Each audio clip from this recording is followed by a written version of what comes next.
MegaPodTastic.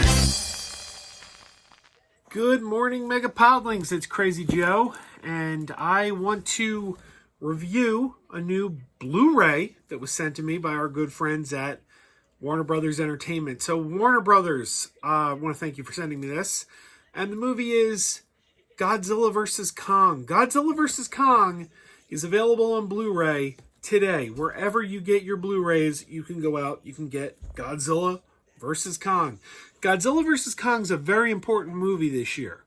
It's a bigger, more important movie than anyone anticipated it would be. Because this movie really represents the first hit film post-pandemic.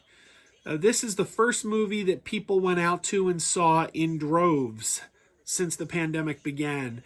And that alone makes it a significant film. At a time when people said, oh, theaters are dying, nobody's going to go to the theaters anymore, along comes Godzilla vs. Kong, and it proved people wrong. People were happy to return to the theaters. People were happy to go and have some mindless escapist fun again. And this is the first movie post-pandemic to really do that. So as that alone, we got to tip our hats to Godzilla vs. Kong. This turned out to be a rather important film, just for that alone.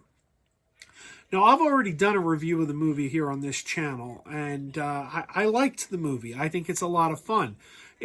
What's interesting is this movie, and excuse me, I don't have the box office numbers on top of me right now, but this movie did at least as well at the box office as its predecessor, Godzilla King of the Monsters. And that's a really impressive feat considering King of the Monsters came out in a non-pandemic when more and more people were going to the movies, and it was only playing in theaters. You had to go to a theater to see King of the Monsters, whereas this was playing in theaters and on HBO Max simultaneously. So you didn't even have to go to the theater to see this. You could have watched it at home on HBO Max. So that makes this film's box office performance even more impressive. Well, what's the plot? I mean, come on. Look at the title. You know the plot. Godzilla and King Kong fight each other. That's your plot. What do I like about this movie? I'll tell you, my favorite thing is it really is very much a Kong-centric movie. This movie feels more like a sequel to Kong Skull Island than it does either of the Godzilla movies. So this is the fourth film in legendary Warner Brothers Monsterverse. It started in 2014 with Godzilla, continued in Kong Skull Island, and then went on to Godzilla King of the Monsters. This is the fourth film, and it feels more like a follow-up to Kong Skull Island, which I do believe is the best of these monster films. If you want to know of the four monster films, which one's the best, I say it's Skull Island. And this one really, really feels like a sequel to that. So it's basically Kong and Godzilla. They are titans, and they are both, I mean, they're both like alpha predators. They bow to no one, and therefore one of them has to fall. So, of course, the two of them battle it out in multiple battles throughout the film. There's two big battles throughout this movie. And is it a spoiler at this point? I think everybody knows. Can I just say, if you don't know, maybe this is a minor spoiler. I don't know. Turn your volume down if you don't want to know. But I'm going to tell you, there is a common foe that the two of them have to team up to fight. And I'm going to say that common foe's name. If you don't want to know, lower the volume.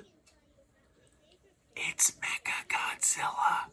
Yes, Godzilla and Kong team up eventually to fight MegaGodzilla. My one criticism in the film is I don't like the look of MegaGodzilla. I mean, he looks okay. He doesn't look like garbage, but I do prefer the classic MegaGodzilla to the one we get here. I understand you have to update things, but I guess the problem is I have a MegaGodzilla toy around here somewhere, but I don't know where it is.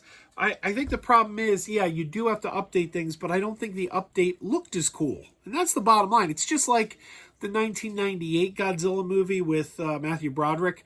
They updated the look of Godzilla, but they updated it in a way that didn't look as good.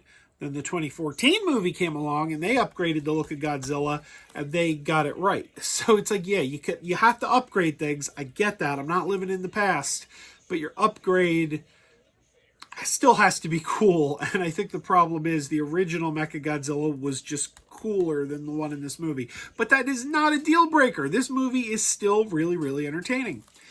And what does the physical media have to offer that you're not going to get on your HBO Max or whatever other format you choose to buy it in? Well, it's got a lot of special features. There's some good special features in here. A lot of featurettes. In fact, it says here that there's over an hour. In these featurettes, they all line up to be over an hour. I watched several of the featurettes. I didn't watch every one of them, but I watched several of them, and they're pretty good. They break down the fight. They have one called like the Ultimate Tag Team, where we find out about, Godzilla and Kong, basically almost as a wrestling tag team, teaming up against Mechagodzilla. We have a featurette out here called Kong the Eighth Wonder of the World that traces the history of the character of King Kong, includes a lot of footage and talk about the original 1930s King Kong film and all the King Kong films that followed. Interestingly enough, they mentioned the 76 film and the Peter Jackson film, but they had no footage from it. I guess because those films came from a couple different studios. They're definitely mentioned in that featurette, but we have no footage from them. There is one called The Phenomenon of Gojira, where we track the history of Godzilla. That's a really good featurette. And,